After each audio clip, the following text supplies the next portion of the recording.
Okay, everyone, let's get into chapter 2 in the body of Christopher Creed.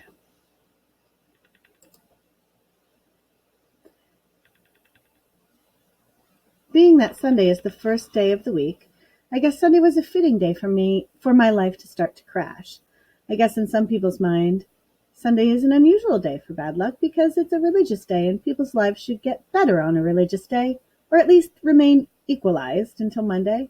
I guess those people's lives change on a Tuesday or a Friday or something. I like to think of it as starting on a Sunday, and that has always made me think it had something to do with God. Though I still can't say what for sure. I have my ideas.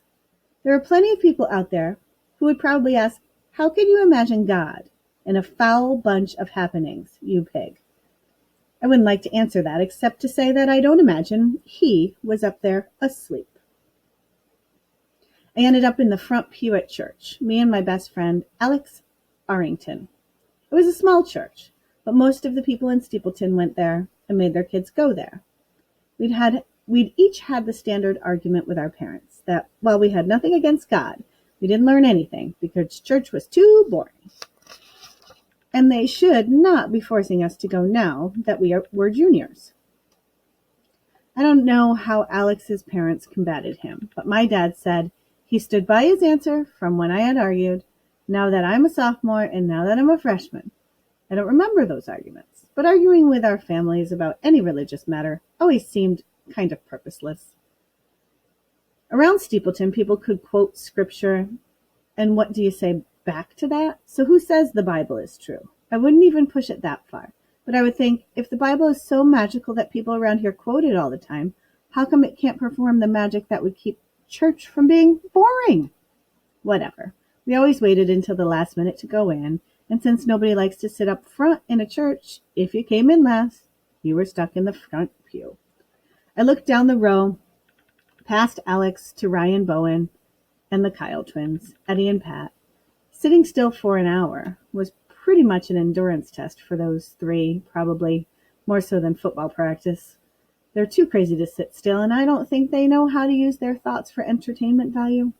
I don't think that those three ever had a thought that went much deeper than what's to eat. Reverend Harmon started with the morning announcements, but my brain was already hooked into the stained glass window beyond Pat Kyle's head. The stained glass had been there as long as I could remember, but recently it had started bugging me. I had heard somewhere not long ago that Christ was crucified naked, but in this stained glass, and in every other crucifixion picture I had ever seen, Christ was wearing this little cloth, like a loincloth. It was as if the story had been added to, so as not to disgust people too much. I just got to thinking about that. I don't know why. I wondered if it was a good thing to change a story because the truth was too disgusting. I even asked Reverend Harmon when he came over one night to visit my dad. He said that the truth was less important in this case, that the impact the truth would have on people, than the impact the truth would have on people. I remember it gave me a twitch when he said that.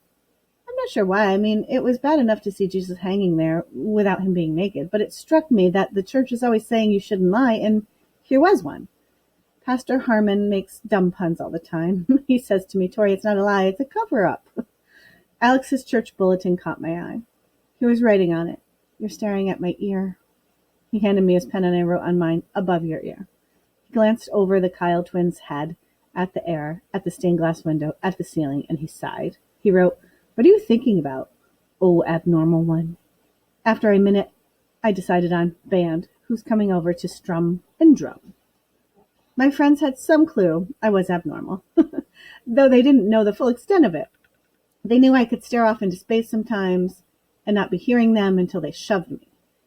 But they didn't know I could have long conversations with myself about whether Christ should be wearing a loincloth or not. I handed Alex back the pen, thinking I was a fine one to talk about the church line. He jerked his head 3 times down the row to mean Ryan, Pat, and Eddie. Ryan was the drummer in our group. Pat and Eddie doubled on synthesizer and lead guitar, whichever we needed, and Alex played bass.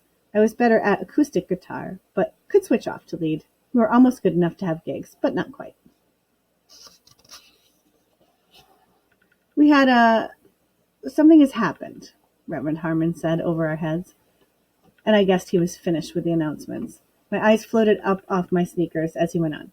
Some of you know already that the son of Ron and Sylvia Creed, Christopher Creed, disappeared from school on Thursday and hasn't been seen since. I felt myself float and drop for a second. There had been some talk in school Friday morning because a cop car had showed up outside the main entrance, and 2 police officers were seen going in with Mr. and Mrs. Creed. No announcements had been made over the loudspeaker, and gossip came down from who knows where it started that Chris had run away.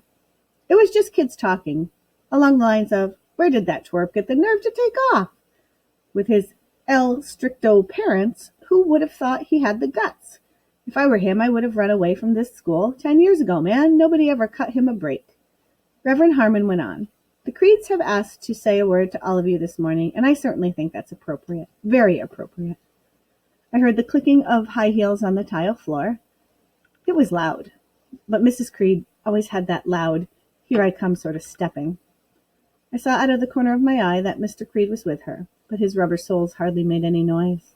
He was a silent but deadly type of grown-up. You would no sooner speak to than kick. He was stiff and stern, almost like an old man caught in a middle-aged guy's body.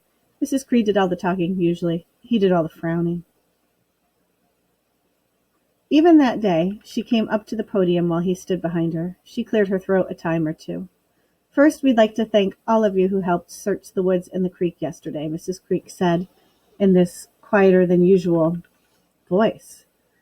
We thank you for putting our worst fears to rest. We still believe our Christopher is out there somewhere, meaning he wasn't dead. I tried to look at her, but it was hard.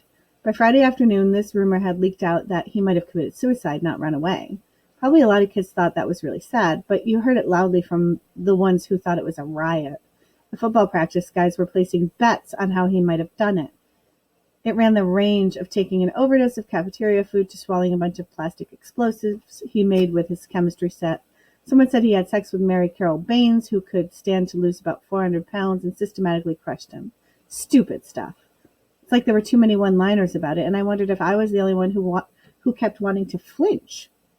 I had this thought of, as I came out of the locker room that night, this kid who's been around since kindergarten is missing, and it is this matter of principle that we have to laugh? What is up? We really appreciate all you've done, but we still need your help. If anyone knows of any reason why Christopher would run away. Mrs. Creed paused. The silence was followed by this huge shifting of bodies in the pews. I guess it was because even Mrs. Creed was circling around the circumstances, which were more than weird. Chris had supposedly been in the library on Thursday, using the internet. After school, when the principal, Mr. Ames, was downloading his email, he got a note signed Chris Creed. At first they thought it was a runaway note, but by Friday they were saying it could be a suicide note. The note had been very unclear. The grown-ups got together and searched the woods on Saturday, but nobody could find so much as a hair from Chris Creed's head. So Mr. and Mrs. Creed were hanging on to the term runaway with hope. I got the feeling, seeing the grown-ups squirm, that they wanted to believe the Creeds. In Steepleton, parents constantly hagged on their kids about how expensive it is to live here and how parents make sacrifices so their kids can go to school where they aren't exposed to violence and terrible stuff. In Steepleton, you could ride your bike to the Wawa, our only convenience store, and leave it out front without a padlock. You could always meet your girlfriend after dark, because there wasn't any reason for a mom or dad to say that a girl couldn't walk around outside after dark. Even the Boons, the really bad kids, went back to the boondocks after school. It kind of stopped existing to us until school the next day. Kids from Steepleton played sports, joined clubs, applied to out-of-state colleges, got cars for graduation. There wasn't much to commit suicide over, if you were looking at surface stuff like that. But even Steepleton had its weird kids, and Chris had been one of them. I think the worst thing about him was his undying combo of big mouth and huge grin.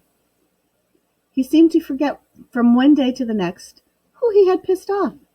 He'd come bounding up to the same kids who had told him yesterday to get lost like he was their best friend. Like his entire track record as an annoying person didn't exist. In my whole life, I never met another person like Creed. We certainly don't have any reason to believe that Chris would run her away. Mr. Creed had taken his wife by the shoulders and spoken over her left ear. But that thought is a preferable alternative to anything more pressing and sinister. His mouth was dry or pasty, so that every syllable had this yeah sound behind it. I watched his mouth, feeling kind of grossed out, yet hypnotized. All right, I'm going to take a pause there. I think that's about half. Thanks for listening.